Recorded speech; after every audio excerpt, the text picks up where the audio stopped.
listening to Jai Long, and this is Make Your Break. Whether you're a big-hearted creative or an aspiring entrepreneur, let's take action on your dreams, reconnecting you with your why and giving you the how. I'm here to dish out actionable mindset tips and fun industry secrets to help you blow up your biz.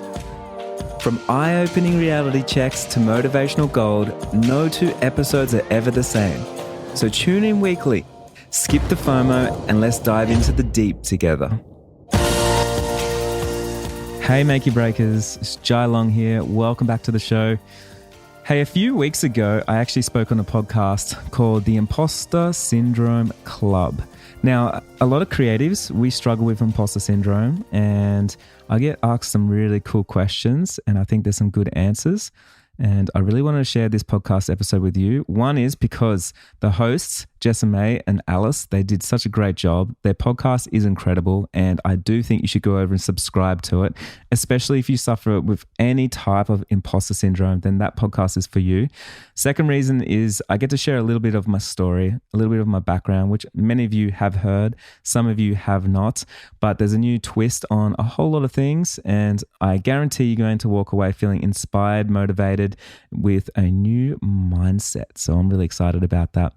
Now, don't forget, we have the Wedding Photography Summit coming up very soon, depending on when you're listening to this, but it's literally, I think, next week. Go get your tickets. It's only $7. It's going to be incredible. I'm putting more effort than I ever have before into this event. You know, we have a big TV studio and we have a lot of lighting and a lot of things, a lot of crew happening. We traveled to Spain and we're doing a behind the scenes shoot, so you get to see all of that. We did a documentary. Yeah, there's just so much. So make sure you head over to weddingphotographysummit.com, and no matter what niche you're in, you're going to learn a lot. And if nothing else, you'll be inspired by how we show up, how we educate, and there's always so much. I'm making sure I'm very inclusive to everyone. So come to the table, be amongst other creatives, and have a good time. So let's get into today's episode.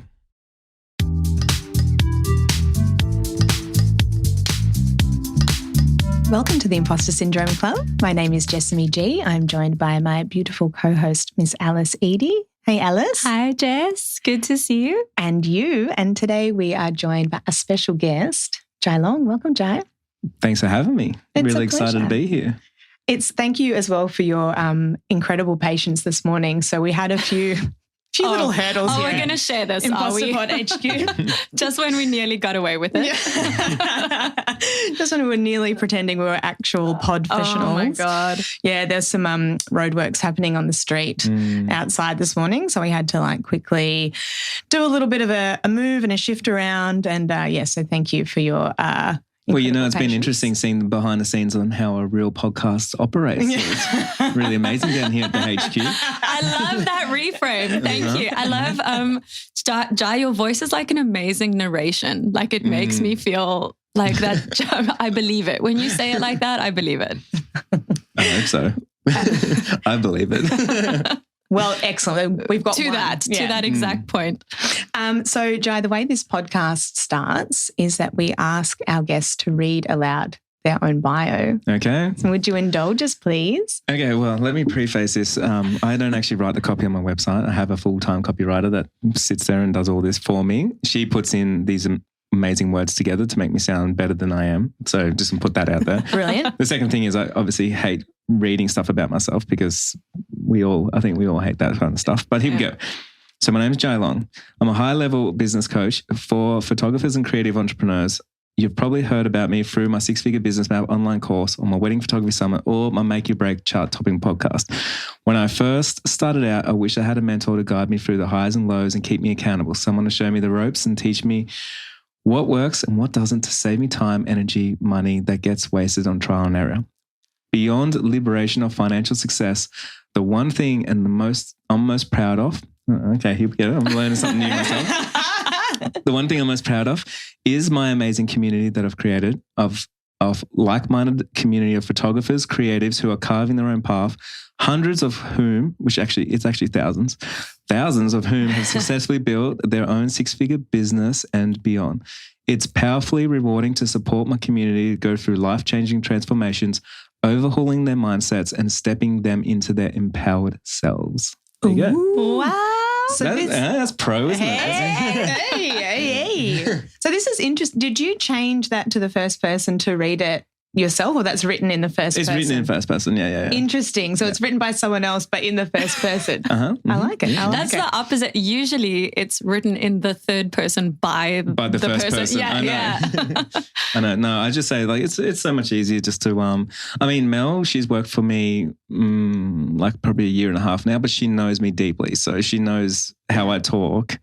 The things that I actually say about myself I wouldn't say, so she'll put it in there. And then I'm just pretty lazy with that kind of stuff, to be honest. Yeah, no, that's great. I'm out there doing my thing. I don't want to do that. Mate, I'm all about outsourcing as much as you can. All of the shit that if you can.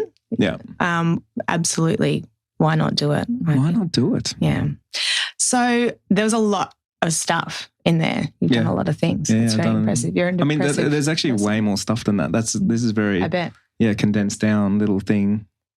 So you go, Alice. I have so many places to start, but just to kind of observe as well, like you're such a well-spoken person, and I saw you speak first in front of a crowd about a month ago at Creative Mornings in Melbourne, and it was incredibly compelling. And part of it that really struck me, and Jessamy as well, we spoke about it afterwards, was that you showed up on stage with absolutely no paper, with no notes, nothing, and you spoke to a crowd the way you might speak to one person.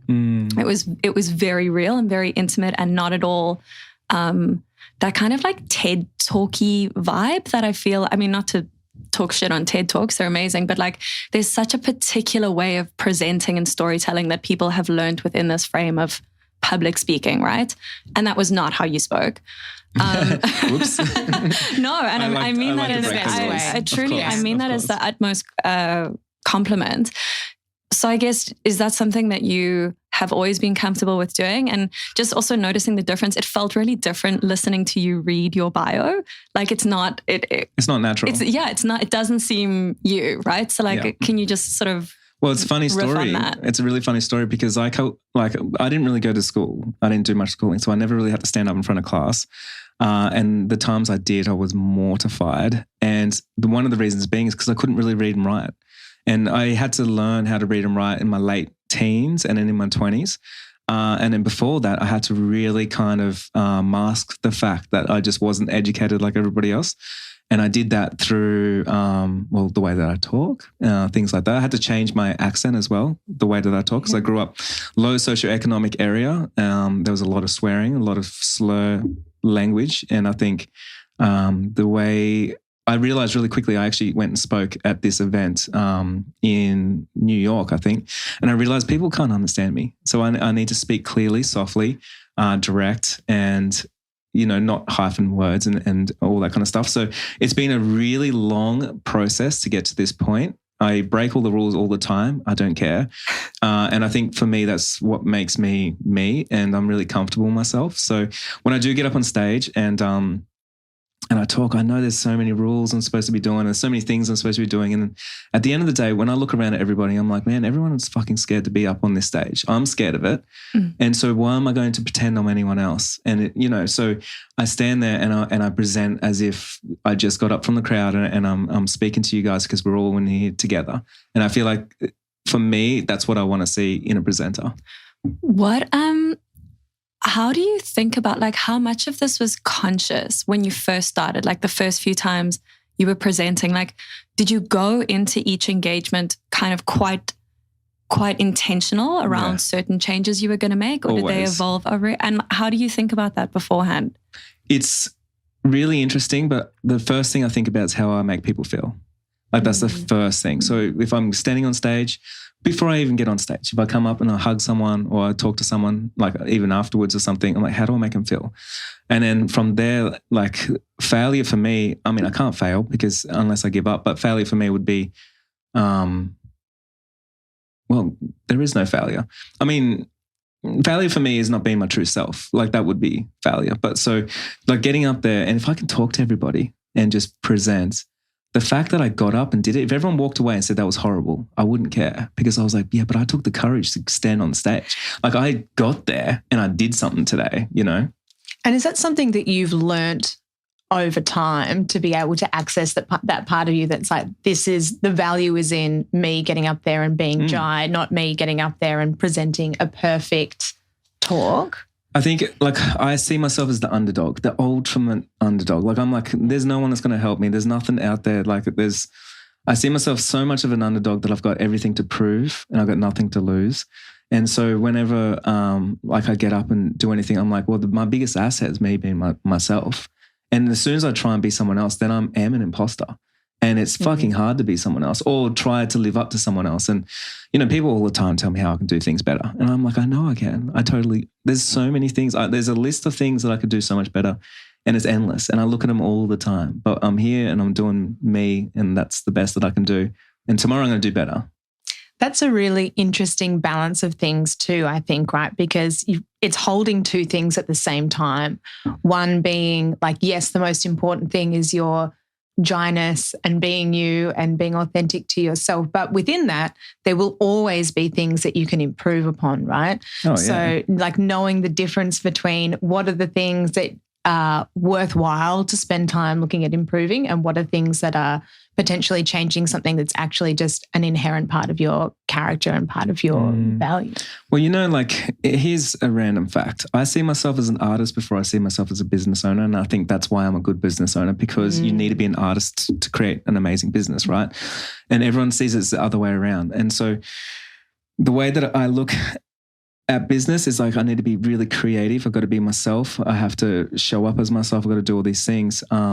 And it's not the other way. So being an artist is, I don't know. I don't even know where I'm going with that, but it's, I guess tapping into understanding why you're creating something, who you're creating it for and everything before the business comes into it. I'm so struck. Yeah, there's so much to unpack there. And it's interesting here you integrating two parts of an identity that people tend to keep as quite polar opposite, that the idea of artist and business person is not, those cannot cohabit in the same person. Like you've got a very easeful way of and a light way of holding them both.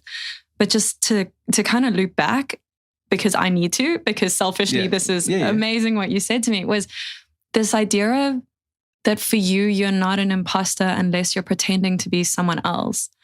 And that is maybe that's, I don't know if that's obvious to anyone else. That's not obvious to me. And it's something that even in doing this podcast, so much of this discussion around what it means to be an imposter is whether you have the right to be in a certain room, whether you have the right to present as someone with a certain skill set.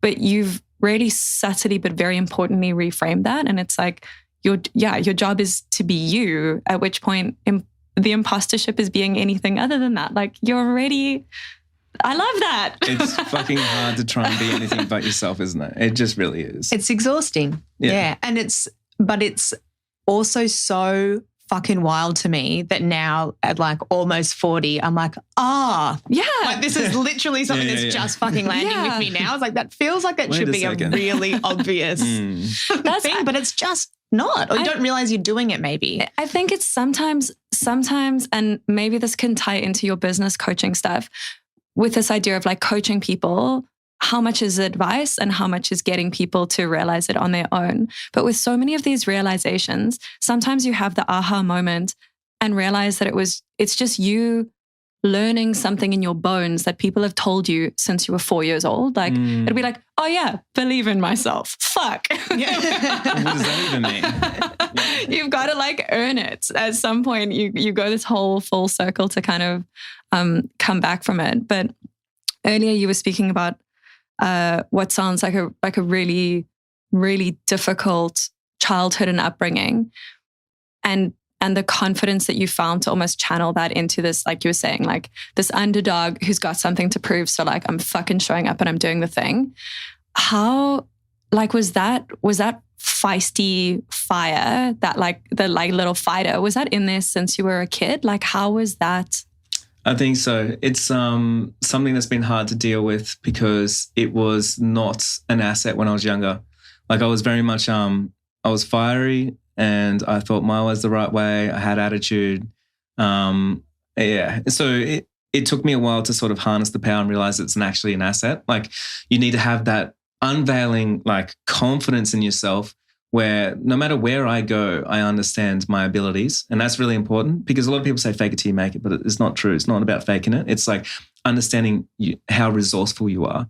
Because if I come into a room like this and you said, Jai, you need a podcast, like let's get onto this. I'm like, well, I'm not very good at speaking, but I'm resourceful. I'm going to learn a few things, couple little tips, and that's going to get me through into the next thing, you know? So knowing the skill sets that you need to know, like, I mean, the way that all creativity and the way that we will work, it's like a ladder. And if you want to move yourself up a ladder, right, we all do, because it gives us purpose and purpose makes happiness. And then no matter if you're an artist or a business owner, whatever it is. And if you imagine a ladder, you have two sides and then you've got rungs on a ladder. So one side, right, is your belief system. You believe so fucking much that you're more than this. You can do more. You have so much power. And then on the other side is your success habits. And habits means the things that you do every single day. So maybe smoking cigarettes might not be a success habit. So maybe that's pulling you down from your higher self, whatever it is, right? But then the rungs are skills. So you can have the habits and then you show up every day, you do the thing every day, you make the bed every day, you do the thing, and then you believe yourself, I can do it, I can make it happen.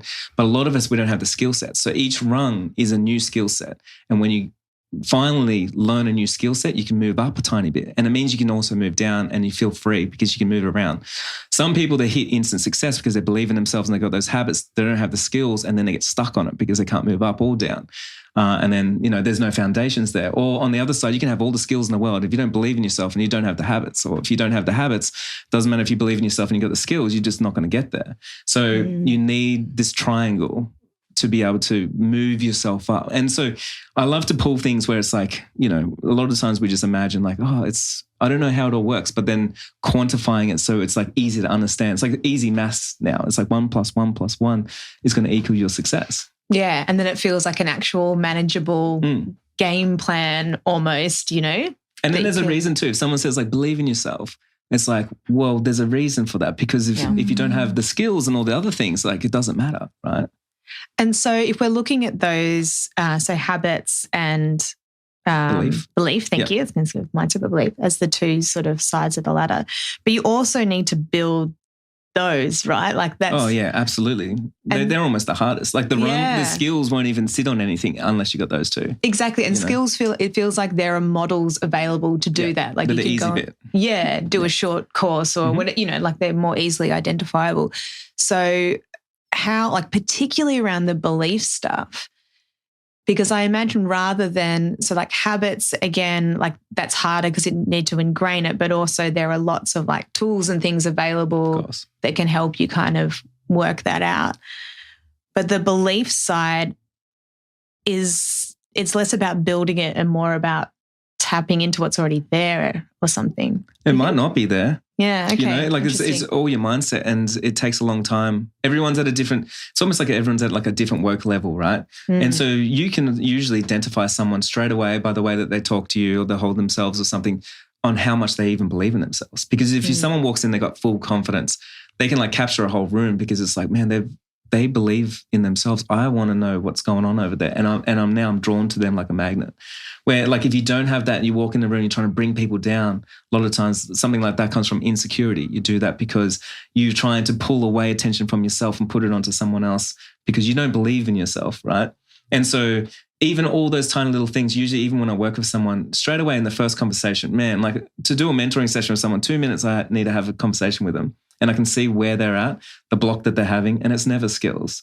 Like they always say it's skills. Jai, I need more marketing because, man, no clients are ever booking me because like I just, you know, my work's not good enough and it's not getting anywhere and the algorithms change and it's all broken and nothing works anymore. And I'm like, oh yeah, well, it's not the marketing skills you need actually. You know what I mean? Like you already know what marketing skills you need. Yeah.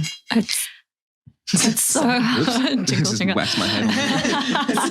Sorry. We've booby-trapped this room ahead of time.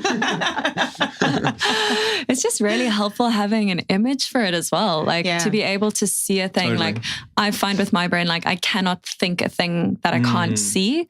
And the second there's a model for it. Everything that I do is for creatives. And the reason being is, and a lot of people don't realize this, it's because it needs you need to use your imagination and you need to be able to visualize something. Like creatives visualize. They're fucking amazing at doing it. And if you talk to anyone that's logical, like they can't visualize anything. I'm like, this is what the room will look like. This is the color. The window's going to be over here. Can't imagine it, Joe. What do you mean? Can you draw a picture?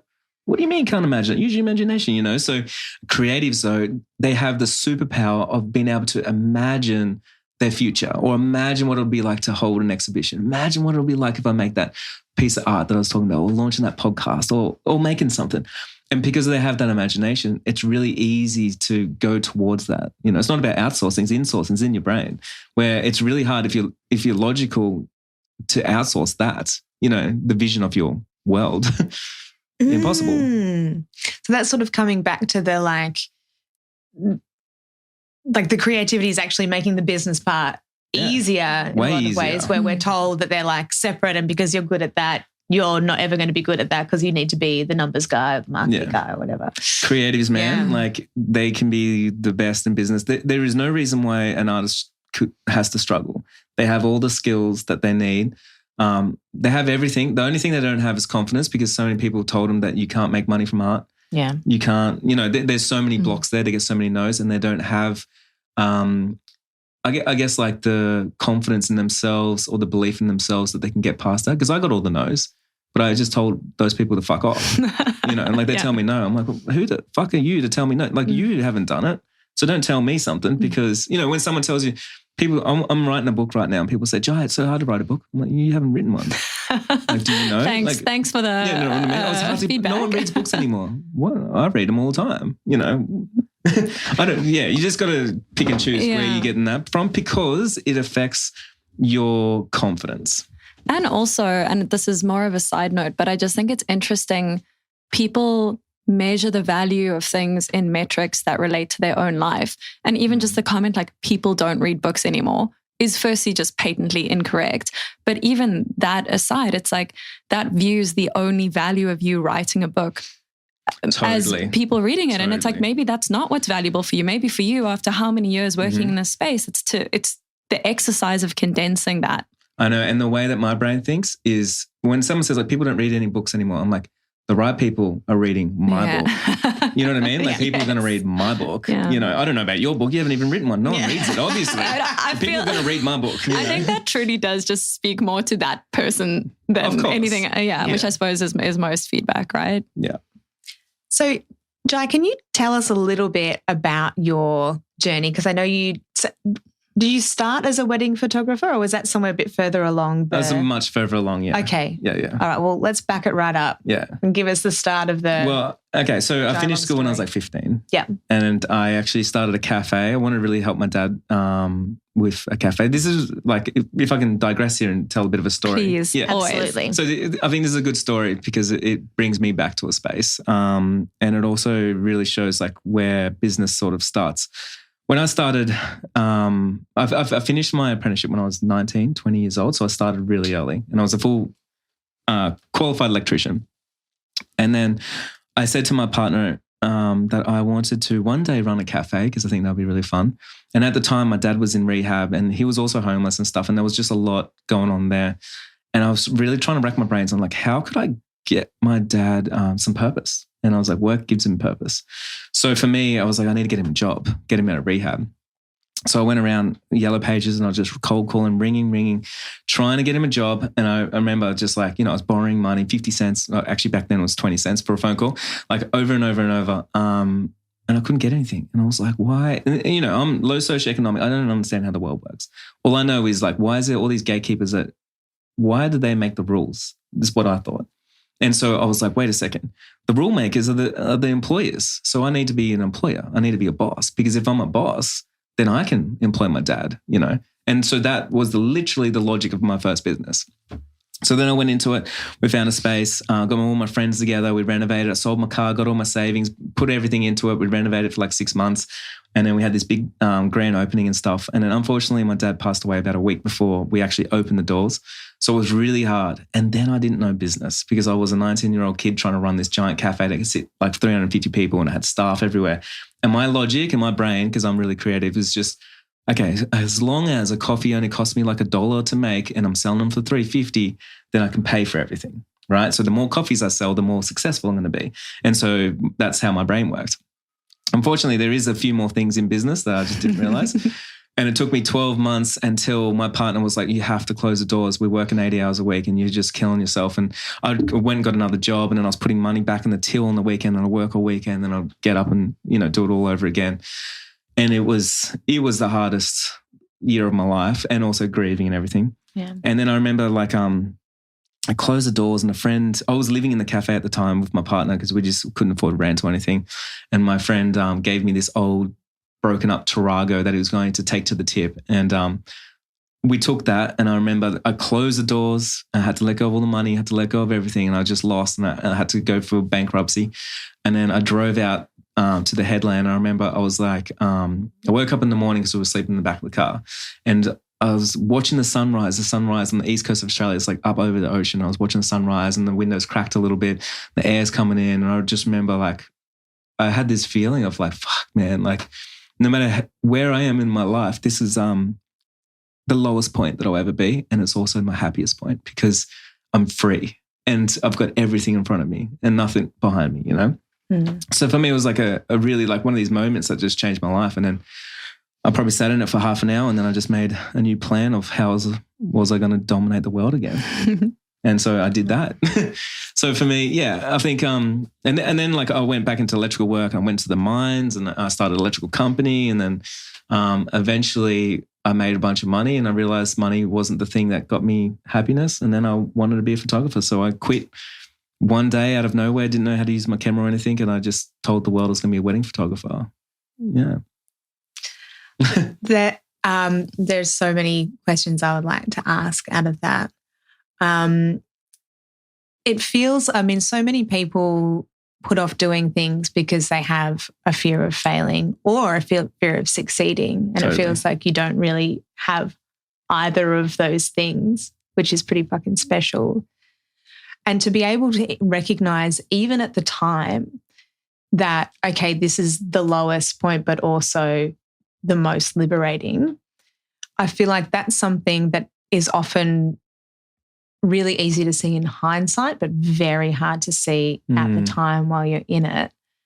Do you think there is something in particular that allowed you to be able to see that as an opportunity, or just your personality? I think my personality is I've always known that opportunities are in the hardest times.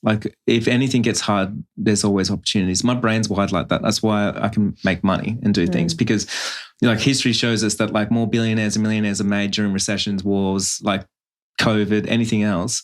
It's because if you are wired like that, you can win the game because you don't see it as failure or as anything hard. It's just the landscape's changed slightly. And so where's the attention going? What can I do here? How do I need to pivot? Instead of I never think about yesterday. That's one thing, So I think a lot of the times people get hung up on this one project that they did that didn't work and they'll never try again, or this one thing. Or I heard a friend that wrote the book and no one read books anymore. This one thing, right? And for me, I'm well, I remember yesterday. Actually, if you ask me right now what did you do yesterday, I can't even remember because I'm so fixated on tomorrow. I'm obsessed with it. I'm thinking, because today, everything I do today is leading me to tomorrow is going to be a different outcome because of what I do today. And so I think about that. If I dwell in the past and if I think about these things, I'm bringing it to tomorrow, and I'm already trying to let go of it. And so this podcast right now, I'm not doing it because of yesterday. I'm doing it because I know someone's going to listen to this when you release it in 3 weeks' time. I'm going to thank myself for taking the time to come over here and that I impacted somebody. It's something that I did back then, but now it's working now in the future, And so every decision is based around that. But it'd have to be, presumably you're doing some reflection on yesterday in order to be able to grow for tomorrow though, right? I did. When I was 27, it was the first time I ever opened up and talked about my dad passing away. Yeah. And now I can talk about it on a podcast. Yeah. Wow. Or it was the first time I talked about it. There's still so many stories I don't tell because it's just too hard. Yeah. But I've realized it's me obsessing over my past has never got me forward. So because I've realized that, and also obsessing over my insecurities, the things that I can't do right, all these things, there's so much I can't do right, there's so much I don't know. And the more obsessed over those, I realized the more I obsess over mistakes, I realize it takes me away from my success because it's counterintuitive. You know, you see all those click headlines. It's like, avoid these 3 mistakes. Like, the biggest mistake's listening to that because now I'm listening to someone else's mistakes. Yeah. And it's like, it gets you away from success. So there's so many coaches that will teach the mistakes and failures. And I'm like, don't listen to them. Only listen to the people that will tell you the success. Reason being is you only have a certain amount of confidence, certain amount of courage, certain amount of bandwidth in your mind to be able to hold information. Now, every day, if you're listening to mistakes and things like that, then you didn't listen to the path to success. And we all make mistakes. It doesn't matter. So listen to the path, go towards the success, make those mistakes. That's going to happen. That's human, right?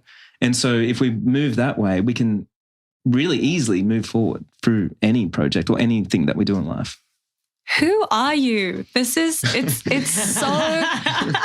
so wonderful hearing you speak this way. It is, I have to also confess, it is like alien to me in a way that is. Oh yeah, it's alien to everyone. It's weird in my brain. It's honestly, weird. and I think I really find it so generous for you to share because I think it's like anything, it's a learnable skill, right? Yeah. But the first step is just kind of seeing someone being able to live into that, someone kind of like modeling it and how it looks in the world. And even hearing you kind of speak about any failures that you've had as these kind of things in the world that are separate from you. Like at no point are you seeing them as like a diagnosis on yourself. And I think that that's just hearing you speak. It's not actually something I've thought of in these terms before, but like that is my pattern. Like that's what I tend to do is like the fuck up is proof of some kind of like internal lack or internal problem. And like just hearing you be like, no, the failure is just like a thing that happened yesterday. Goodbye. Well, you know what? It's actually something interesting on this for creatives. A lot of people don't know this, but one of the reasons why creatives struggle with imposter syndrome and with like creating anything, putting it out into the world. A long time ago, hundreds of years ago, a creative would come and they would ask the angels to help them. They would ask God to help them to create a masterpiece. And then whenever they created a masterpiece, they never said it was because of them. They said, yeah, the gods helped me. Angels helped me. Oh, it was like a channel. Different force, right? And so with failures, the same thing. God wasn't on my side. Angels weren't on my side. You know, these things weren't on my side. And so we see it as something separate. Now, for some reason, as time has gone on, now we see ourselves as the person. So it's like, I'm not on my side. I failed, or I'm succeeding, or I did this, or I didn't do this. And so we attach our ego to things as well. But if you go back and think about like everything is not you because you are creating something. So you got to channel that. Or if I'm creating a business, I talk about it. It's like it's a ship. It's separate to me. It's a vessel. Gets me from where I am today to my unrealistic goals. And then I'll sink the thing when I get there. It doesn't matter because it's not my identity. I don't care. If my podcast dies tomorrow, I don't die. Like that was a project that I did. It's cool. It's gone, you know? And so I think when you separate yourself from the things that you're doing, it's so liberating because it's no longer, if you're having a bad day or if you are having low confidence or anything like that, it shouldn't be your business's fault or affect the podcast because it's something separate. It's so interesting because it feels like your like very strong identity and gyness is something that comes out through like all of the different things that you do, right? And that's probably a lot of where your success comes from. But then also the fact that you're saying, but my identity is actually very separate from my work and you're able to keep some of that, even though it's so infused through all of the things that you do, you actually hold it precious and separate to the outputs or the work that you create. I mean, you know, everything that I've always said, if you talk to all my employees, I never said like, I got up on stage and talked at Creative Mornings. I always say we did. Like we made that happen. You wrote the email, you contacted someone, we all did this together. And so for me, it's like, it's collectively, I didn't start the cafe, we did. Because my friends all there, my dad was there, you know, I had so much help. It's hard to just walk around and say that I did all these things because it's not true. It's a collective thing. And I think it's so empowering to bring everybody on board. And if you bring everybody on board on everything, it's also like people can celebrate the success with you and people can also help you through the failures. And I think that's really good. You know what's really interesting that I'm just remembering now is I've always used when talking to clients about my work, and I've spent 90% of my time as a sole trader. Totally. So it wasn't like trying to hoodwink anyone and make it feel like I've got this big company that I don't have. But I think it probably came from a similar kind of place. It's like, well, there are so many more things involved. I don't feel like, even though I was for the most part an individual, just hustling by yourself. Yeah. It felt like, it didn't feel like an I. It always felt like a we. Mm. Yeah, interesting. There's also maybe something in this, and this is a half-formed thought, but I'm just all saying in real time. But the difference between identity and personality, where like potentially personality are the kind of like outward manifestations of a thing. And in that way, your work, if you read your website or any kind of brand that you build around yourself, that's reflecting personality traits, like a certain tone, a certain look, a certain aesthetic, like all of that is in fact personality, which should hopefully be separate from identity. That identity is, as you say, I love the metaphor of like riding the ship to the place and then fucking sinking it. Like the ship is not you. And I think a lot of us find it really hard to separate those two things. Like we think we're our personalities. Yeah, I absolutely agree on that. Did that work? Yeah, well done. A+. Yeah. When you were talking, Jai, about when you dropped everything to go and be a wedding photographer, and you said, so I started telling everyone I was a wedding photographer. Mm-hmm. I'm super interested in this because I'm a big believer in the power of language and like start talking about it like it's real. Yeah, of course. Potentially even before it is. And I don't mean in a like hoodwinking, lying way, but in order for you to like step into that new thing, I've found that talking about it, now saying, okay, I've made the decision to be a photographer. So rather than saying, I'm learning to be, you can just say, I am. And even though you are learning at the start. I mean, that's one of the things, like if you're doing a mentoring session with someone and they're like, oh, like I'm trying to be a good business owner. Well, just be a fucking good business owner. Yeah. Like step one is right there. So let's work on that. And then from there we can get some skills and other things, Yeah. It's so true. And it's not just like the language that we use, it's everything. And as I've grown up in my journey on self-development, I've found so many new levels with this, right? So for instance, when I was young, for some reason, I was taught that all rich people were evil. And I didn't know any rich people. And then as I grew up, I started hanging out with some rich people. I had a boss that was super rich and he was the nicest person I ever met. Gave more to charity. He raised more. He more generous than anyone else, created more opportunities. And I was mind blown. I was like, man, okay, so that's just broken my limiting belief. Now, as I continued to grow, it's not just the language, it's like the circles that you're in or the clothes that you wear or how you groom yourself and all these things, right? And it changes everything because if you're grooming yourself and you look good and you look like a photographer, then you're probably going to attract other photographers. They're going to have different conversations. You're in a different circle. You're in a different cafe now. Maybe it's too expensive for you, but you're still there. You attract new people. And I always used to think man, why do people drive Ferraris or wear Rolexes? And then lately I've realized the person that drives a Ferrari is because they get new conversations. Like the person that stops them at the fuel pump and says, what did you do? And he's like, this is what I did. It's an inspiring conversation opposed to, I'm in this beaten up thing because I should look poor even though I'm rich. And so it's no longer a good conversation. Or if you've got the Rolex and you're at the bar, it's not because you're showing off look how rich I am. Have a look around and I've noticed this. There's so many masterminds and so many things. Like the person that's interested in that Rolex, that understands it, they will attract the other people and then they'll start having a conversation and they're just attracting the right people. So the language that we use, we attract the right people. The way that we wear, the clothes that we wear, all the our identity, our personalities, like what we put out to the world and everything. We're just trying to attract those right people. And a lot of the times, if you're kind of a little bit, if you're on a self-development path, you're trying to attract higher than yourself all the time.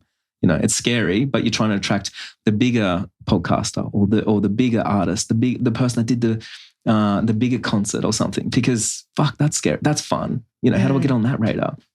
You hear this all the time. There's this really famous story from 50 Cent. And he said, when he realized that he wanted to be a famous rapper, he wanted to do all these things, he went out and bought this really nice car. And then he got his car, drove to the club that they wouldn't let him in. And then he parked right next to the guy that allowed people in. And then they looked at the car and they're like, well, we obviously should be in here. And then they let him in and he was talking about how a lot of his success and the people that he met was all because, and a famous rapper that he met was all because when they seen him next to this car, they took him serious because he was serious about himself. If you invested in himself like this, they're like, well, this is someone I can have a conversation with. So I think about that a lot. That's a really interesting framing because I think it's so easy to assign that sort of stuff to ego or you know, one-upmanship or, you know, my neighbour's got this car so I have to get. The Joneses. Yeah, exactly. That's what I mean though. It's really hard like to go through those levels. And I mean, this is like money mindset stuff. So if you see someone judging them because of the car that they're driving or something, straight away it's like, man, you got to work on your money mindset. There's like, it's going to be a different conversation. The person that's got a car is just like, man, I got a fucking car here. I'm getting into new circles. I'm doing new things like, you know, or the way that I'm dressed and I'm presenting myself or whatever it is. So if you're on the low on the rung, you're going to think it's ego. You're going to think it's like, oh, someone's showing off or something until you sort of get to that point. And trust me, I always think it because it's hard to imagine as you're moving up, you know. Can you talk to us a little bit about money mindset? Oh, yes, because this has been money. a journey. I can talk about money. I love money. Yeah, same. But honestly, like, I love money. Well, we had this conversation on the podcast a couple of weeks ago. Exactly this, where I said sort of half jokingly, like, I love money. But what I meant was like, it's taken me an incredible amount of time to be able to say that. That's actually a fine. Yeah. I mean, and not oh my God, my brain's not working. But like wouldn't get like, you know, hurt people to get it or, you know, let any other really important elements of my life or values slip just in order to get money. But having money is good. And I think we're told as creative people that you should feel embarrassed about that just doing the creative work should be enough, that you should be grateful to be getting any money for doing something if it also brings you joy. Anyway, all I'm saying is I've been on a real fucking journey and I'd love for you to talk to us about it. Money is something I obsessed over for years. One reason is because there was a lot of domestic violence when I was a kid and it all came down to money. Like whenever my dad ran out of money and there was no more drugs, then, you know, he would get violent and things like that. And I always figured like, man, like if we just had money, they would solve that problem. Now, I know now it wouldn't have solved that problem, but in that journey of self-discovery and money, man, it's blown my mind with so many things. And now it's so easy for me to make money all the time. I can make so much money. And it sounds like maybe that sounds like I'm bragging. And I am bragging. And it's just a skill set that I have because I learned the skill set. Now, a lot of people say like, you know, the rich make money or you need money to make money. That's not true. You need courage to make money. Like you can come from fucking nothing and make money. And if you've got money, if you won the lotto, it doesn't mean you're going to make money. You're probably going to lose it. And I've seen that happen over and over and over. So money mindset is a really ingrained thing in us to not believe in money. And the reason being is because it keeps us all employees. And so we always want to be right. We always learnt this thing that like money's evil, all this stuff. But the people that obsess over money the most are the ones that don't have it, the ones that work full-time jobs, the ones that are looking for it. And then the ones that tell me stop talking about money because they don't want to talk about it when it comes to an intellectual conversation about money because they're like, Jai, you're obsessed over money. I don't go to work. You do. You're obsessing over $1,000 a week and you give up 50 hours for that. You know, I don't do that. So it's a different conversation, but I do think like for all of us as creatives, the most empowering thing you can do in your life is understand economics and money. And it's way easier than you've been led to believe, way easier.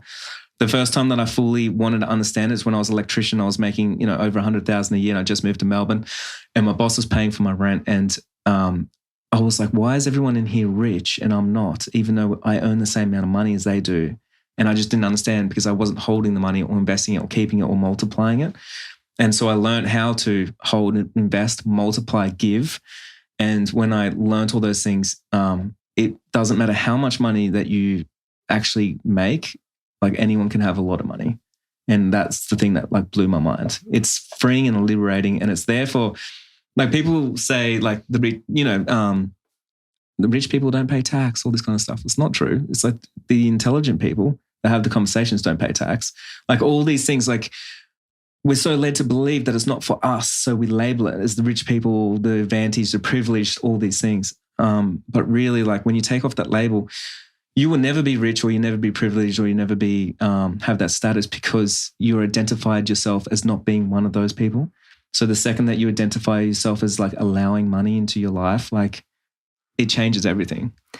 Could you and I know that this is a huge topic, and it's, I'm sure, part of the courses we can talk that about you this do. stuff for hours. Okay, amazing. So do you have a few kind of top tips that you would give creatives, kind of run-of-the-mill mid-30s who've been kind of chipping away at a craft for 10, 15 odd years, and who are living but who are not kind of making what would look like any kind of financial progress? Like where... Yeah. Did you say 10 tips? No, just any top tips. Oh, top tips. We said 10. I was like, all right, well, get out pen, I'm piece of making you paper. work for it. Also, can I just acknowledge how I framed that like such a broad question? Like I've just basically described myself. Well, I'm being completely selfish. I'm going to give you a broad answer then. Okay, so just really quickly, like some mindset stuff, I wanted to explain what money is. Money is energy. It's an exchange of energy. You don't have to make money. A lot of us say, I need to make money. Money is already made. And there's so much of it on the planet right now that every single person I think is around about could be a billionaire. That's how much money is out there. It's actually everywhere. If you're sitting in your room right now, you can look around at how many jobs it had to take, how many hours people had to work to create all the things, all the resources. There's just abundance of money. It's actually crazy amounts, right? So that's the first thing. We've got to understand you don't have to make money. Money's already there. You just need to bring it into your world. It's energy, and we exchange it for something that we believe or deem that has more value than the price. So that's the super easy equation. So if I see something and I'm like, ooh, that's worth more than the money I got in my account, I'm going to exchange it for that thing, and then that thing's going to bring me some happiness, or I could use it to make some more money or do something. So that's the reason why I would give up money. If that's not the exchange, then I would not give up the money. So if the painting's priced at $10,000 and I just don't believe that's what, I'd rather the $10,000 in my bank account, I won't exchange it, right? That's just simple maths there. But what money is energy, and I want you to think about it like water. So if I am sitting there right now in a cow paddock, and I have money coming and going all the time. So I have water. And so what I do is I get a lake, like a little pond, and I start storing my money in there. So I get all the money and I start the water, and I start storing it in this pond. Now, there's not much energy going in there. So there's no flow, there's no movement. And what happens is my pond, even though I'm saving in my savings account, it starts getting stagnant. It starts evaporating from water. So inflation comes. It starts going green. Nothing can live in it. There's no energy. No one wants to be around it. And after a while, unless I put some more water in there, it's going to run out. So that's what most of us have been taught to do. Save your money, save your money. And I don't know one person that's ever saved to riches. It's almost impossible. And even though they teach you that, there's literally almost no one in history that's ever saved themselves to riches. It just doesn't happen. Inflation takes all your money, right? And everything else. Now, what if money flows in and flows out? So it's like a river. And so you got a stream going through it instead of a pond. So instead of you trying to save it in the pond, you allow it to come and then you allow it to go. So you spend it as much as it comes, because that's what money's for. It's literally to spend, So your quality of life goes up as the more as you spend money and you create different opportunities and do whatever. And now all you need to learn is how can you have the bigger funnel of the river having more water coming in than what's going out. And then if you can work that out, then you'll become rich, because that's the definition, right? So there's less going out, more coming in. And we can all do this right now. If you're making $50,000 a year, literally, and then you decide not to save and not to have high expenses, so it wasn't $50,000 that you spent per year, and then at the end of the year you only spent $30,000, you've got $20,000 now. And that $20,000 you could invest in something. And you could easily probably 5 times it, 10 times it if you wanted to. Like you could do something with it. So if we start seeing that it's just exchange of energy, it also means it gives us the freedom to give up money, because you need to spend it. If it's in the pond, it ain't fucking doing anything except evaporating, right? And so many of us is like, oh, I don't want to invest in this. I don't want to do that. I can't afford. And it's like, man, are you sure you can't afford that? Because think about you holding that money, where it's disappearing, what could you do with it? So if we do that, I think about like, for myself, it's like, what can I invest in? I invest in talent. Like I hire people. I invest in myself first, always. Like that's the best investment I've ever made. I've got coaches. I spent hundreds of thousands of dollars on my own education, my courses, coaches. I obsess over it. And then people laugh at me, Joe, you're a coach. Why would you hire a coach? Well, it's because I'm obsessed to learn and I'm going somewhere, right? Like you need to be doing that. And then from there, I'll learn what to do with money. So if I can learn what to do with money, I'll read a book. And a book I recommend for all creatives is You're a Badass at Making Money. Really good book. Need to go and listen to that one. It's going to give you a whole new perspective. I'll start reading books. I'll listen to podcasts. I'll watch YouTube. I'll sign up to a course. Like I'll do whatever I have to make that money, to multiply. Now, one reason being is, think about this. Everyone says like, okay, you got to obsess over money. It takes a lot of time and energy and all these things. But I think working full time takes a lot of time and energy and all these things. So if I want to go out there and make $1,000 a week, I know I can by working 50 hours a week. I know I can do that. There's no problem. I mean, there's roadworks at the front. I could do that, I could make that money. And so what I do is I start thinking about like, okay, so if a business is the vessel that's going to get me from where I am today to where I want to be, what kind of business do I want to build and how big is it going to be? How much can it push me through the ocean to those goals that I want? And so I think about money completely differently now because it's no longer just like me exchanging my time. I think about what vessel do I need that's going to help me get those goals. Does that make sense? So it's just a different way of thinking of money, even though money's just there. But it also gives you the freedom. Man, I've been bankrupt. I've lost so much fucking money. 2 years ago, I had like maybe $5 in my bank account. This right now, like I have millions. Like literally, if I've gone up and down so many times and I give up money and I give money to charity, I raise money, I give it away, I do whatever I have to do, but I'm not attached to it. I don't care about it. And if it all ran out tomorrow, I don't care because I have this skill set, I got the belief and I got the habits. Those I will never lose and I'll continue to use those to keep going up that ladder, regardless of money.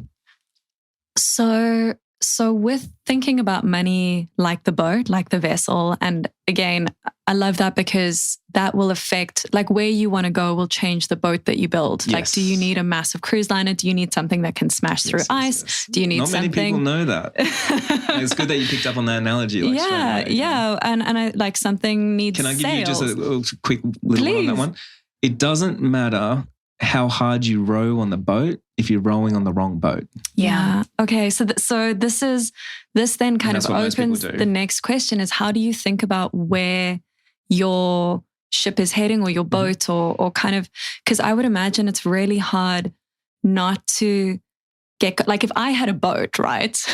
Any boat, a tinny, a yacht, I might get so caught up in being excited about the boat that I forget that about the boat. Goal. Yeah. And how do you manage having a really healthy and engaged way of thinking about money, but also knowing what it's for or holding that in mind?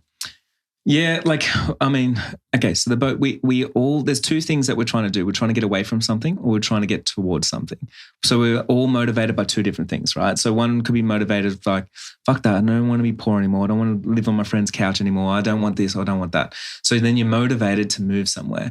The other motivation is like, oh my God, I want to be rich one day. I want to do something. I don't want to work for, 5 days a week. Like I want these things. And so we're motivated to pull ourselves somewhere. The main thing is we're motivated and we're taking action. If you're not motivated and there is no reason to get off the couch to get uncomfortable, you just won't move because no one does, right? If you're sitting there watching a movie and it's just good, like there's nothing going to happen. But if the TV goes in and the power goes out, you're going to move. So a lot of the times, a lot of people will take more action when something bad happens to them or they have a failure or have something else because they'll get to a point and they need to get to this point when they feel so uncomfortable and they're like, fuck this, man. It's more comfortable now to take action than it is to take inaction. You need to get more disturbed about taking inaction than taking action. And when you switch that switch, it's game changer. Because all of a sudden, you're starting to think no longer about the vessel. You're thinking, what's my unrealistic goal? And so I say unrealistic goals because I don't believe a goal should be just like a checklist. It needs to be so unrealistic that it makes you so scared that you wake up in the morning and then you're thinking about it, you're having a coffee and you're dwelling over it and you don't know the next step. So you're ringing someone to find out. You're asking someone, you're getting into a new room. Because if you're an artist and you're painting and you're like, okay, so my goal is to sell $10,000 worth of art and paint 2 more pictures next year. It's just a fucking to-do list. It ain't inspiring anyone. But if your goal is to hold your own huge exhibition next year and have the whole place full of paintings, man, that's so scary. You better get to work and take action. Also, you better tell all your friends about it because that's fucking exciting. Everyone's going to show up for you and help you. It's no longer now about the small boat or the small thing. It's about the destination. Let's go somewhere. And everyone always says it's about the journey, but it's not. It's about the destination. There's not many people that go like, man, I went to Paris. The flight there, fucking amazing. You know what I mean? The flight was just the best. Like, not many people. They always say like, oh, I went to Paris. You know what the worst bit was? The fucking plane food on the way and the liner. And I had to go for x-rays and all this stuff. It's about the destination. Like, get there. I actually did go to Paris a few months ago and I flew on a low-cost international airline called Scoot, and it was exactly what it sounds like. Exactly. Oh, no. There was like funny, no though? TVs, so nothing. Many of us, we build businesses that are Scoots. Literally. I mean, Scoot did. Yeah, literally. But like, we build this business where it's not fun to show up during the day. There's no money in it. There's no time. I'm overworked. I'm underpaid. I'm the boss. So I can't even ask for a raise. I don't even know what to do. So we run these businesses and then hopefully Scoot gets us to the destination. But man, it's not even guaranteed, you know? And then we listen to a podcast like this trying to get some hope because it's like, fuck man, I am stuck right now. No time, no money. Yeah. Yeah, money is... Did you go? I'm trying to make sure that Alice is just getting her free consulting session. Honestly, this is 100% selfish. I'm not even gonna pretend. That's the best way. I'm so on board. I think what I wanted to ask is around what you mentioned earlier about seeking mentorship and how you're a coach and you still seek other coaches, still seek other perspectives. Have there been any either people or books or encounters with ideas that you've kind of with hindsight identified as turning points for you where like the light bulb went on or a shift happened? There was one. There was a book and it's called Be Obsessed or Be Average. And I read that book in 2020, so it was pretty recent actually. And when I read that book, it's like for all creatives, I don't think many creatives will like it. It's very down the line, like just tells you like stop being average, get obsessed. But what I loved about it, because I read fucking every single book out there on business, I do.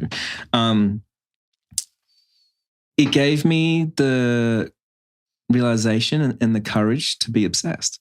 Because my whole life, everyone told me, just stop being so obsessed, stop being a workaholic, stop talking about this, stop being so crazy. Why the unrealistic? And so everyone tells me, be realistic, it's impossible, you can't, you shouldn't, you can't, whatever it is. And so when I listened to that book, I realized there was other people out in the world that think like me. Because like you said before, not many people think like you, Jai, but I've known that my whole life. And I'm always like curious of like, fuck, why am I so weird, right? But that allowed me to be weird. And because it was like, you have to be that obsessive person because everyone that we talk about is obsessed. Anyone that does anything great is obsessed, right? They obsess over their art. They obsess over, like Wes Anderson. Like, why do we talk about him? Everyone says like, he's hard to work with. The people quit on movie sets, but we watch it and there's a whole genre that's called Wes Anderson because he's obsessed over every detail. And I feel like those are the people I want to be. Like, I don't want to be average. This is so interesting to me because I think there's so much talk, and rightly so, about balance. And no, I don't believe in balance. I hate balance. I was about to say, I bet you have no fucking interest in balance whatsoever. There's right? the episode title. Look, balance is people. It's like comes from this notion from when you work full time, from like balancing an average life with a shit job. And that's literally, and then creatives are trying to bring this concept into like, oh, I've got to balance these things. And it's like, you don't. You got new rules now. You just haven't learned the new rules, right? So like balance, you can't have balance. You have to be obsessed over everything. That's the thing. Like I talk about this a lot, but people say, Jai, you work so much. You're writing a book. You got a fashion label. You do the podcast. You teach thousands of people. You do all these things. Like, how have you got time for your wife? I'm like, I'm obsessed, man. Like I go home and I make sure that I'm away my phone. We've got an hour. I'm going to cook you a meal. Let's go do something. And I make sure, I'm like, that's the most important thing. I go into my business. I'm like, my employee is the most important thing in the world right now. Nothing else, not social media. I'm obsessed over it. I'll go for a walk in the morning. I'm going for a walk. I'm taking my dog for a walk. I listen to a podcast. I'm obsessed over it. I listen to it. I'm growing. And so it's not balance. It's like, what is the best version of myself all the time across the board? Because you can't get obsessed over business and let everything else fall away because your business will fall away. Like it will sink. You need to make sure that you are the best parent you can be, the best podcaster you can be. You got to be the best business owner, the best artist, like all these things. And if you start showing up like that, man, the people that talk about balance, like that's out the door because they're trying to balance all this shit. You're not doing that anymore. You're only going life. I love that. And I think that I don't know if it's been twisted from its original intention or if this is the original intention. I'm not sure. But it's always struck me as really fucked up that we're separating work and life. Yeah. And if you're working a 40-hour week, is that 40 hours where you're not living your life? Because we're talking about them as these two separate things. You know what I mean? So it shouldn't be a balance. It's more of a, I don't know, an integration or smash it together. Like smash that over. You know, like people say to me, Jai, shouldn't do business with friends or family. Like shouldn't mix pleasure and business. I'm like, what kind of shit business you running, man? I'm only doing business with friends. Yeah. You know, like I want that. Like I want everything to be exactly the way that if I'm excited every single day about my business, means it's a good thing. If I'm here doing this right now with you guys, a podcast with friends, this is a good thing to me, you know? So I think a lot of these notions need to go out the window and we need to be more human and we need to realize that like business, pleasure, work, it all needs to work together. And if we can do that, you will have a very vital and happy life. Yeah, I couldn't agree more. And I've really tried to, with my clients now, the type of clients I want to work with, I'm like, I want them to be people, like my aim is for every one of my clients to be my friend. Yeah, and I don't mean in the sense that like they're existing friends, but like we might not end up being, but I have like legit have quite a lot of clients who I've become really good friends with, but I at least want the potential for that to be there. Because if you get to work every day with your mates, sweet. Yeah. And why not, you know? Man, you know what I hate? I hate it when people tell me I'm working too hard to go play golf. I'm like, fuck golf.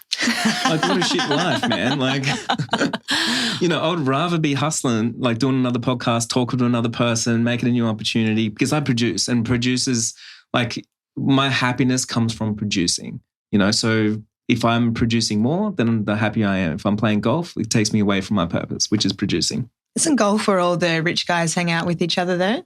Yeah, but I'm not at that level yet. Okay. I don't understand it yet. I don't understand it yet. But I'll get there. We'll come back to you in a year. I fully understand. Everyone needs to get onto golf. I fully understand this now. A club bag, a little golf I've got my gloves on while I'm sitting here. Like, you wouldn't understand, you guys.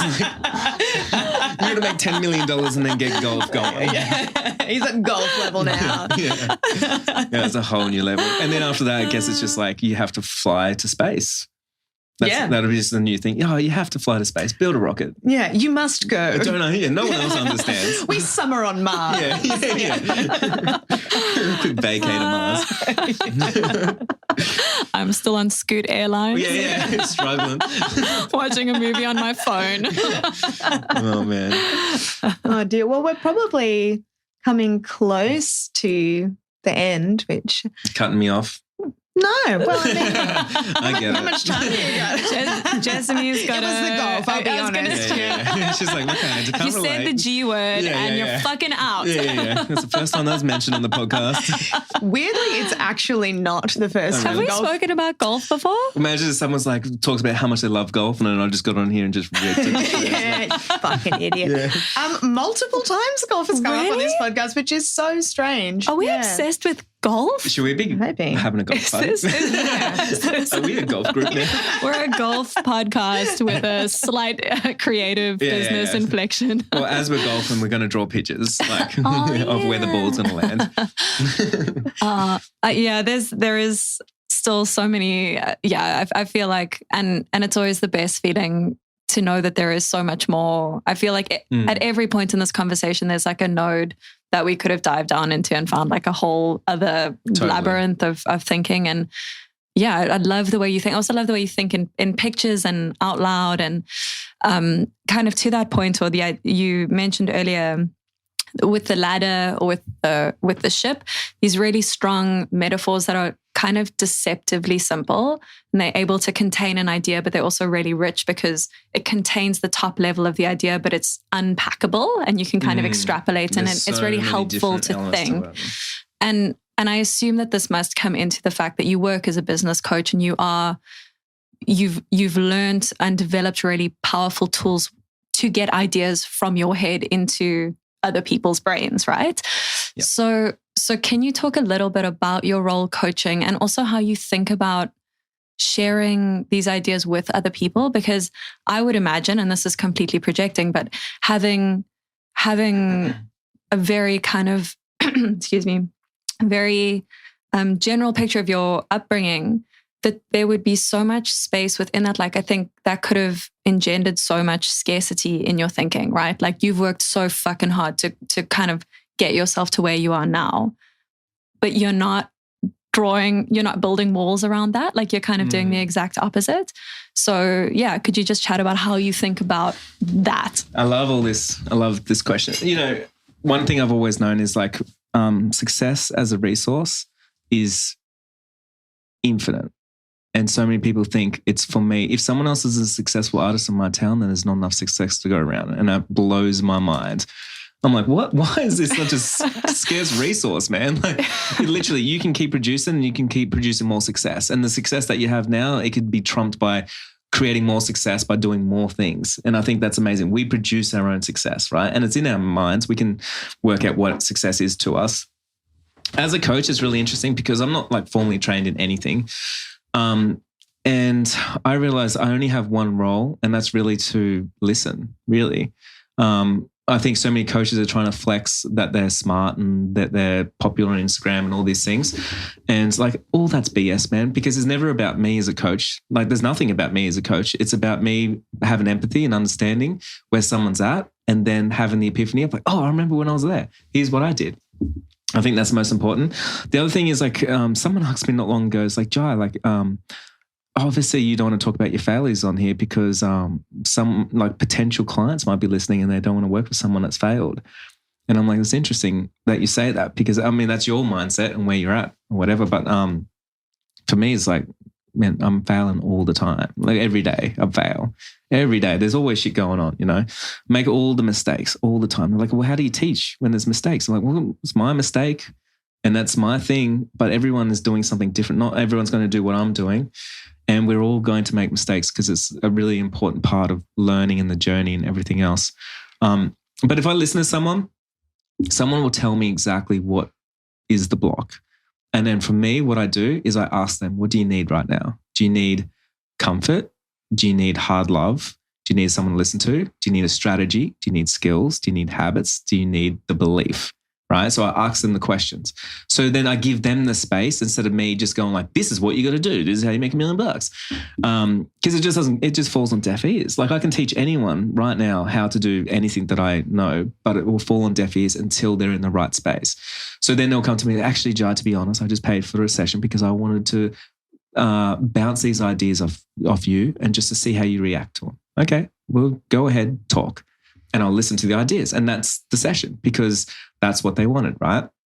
And then, of course, I can like drive it and I can work out, I always make notes. I can work out like what is the main thing that's holding them back. And there's always a huge main thing glaring in their face. And what I love about my job the most is blowing people's minds, which is really easy. Because it's not because people are stupid, but we obsess over our own thing over and over and over. Yeah, we're always obsessed over it. We're so close. And so when someone comes up like, Jai, I'm doing this thing, I'm like, well, have a look at it.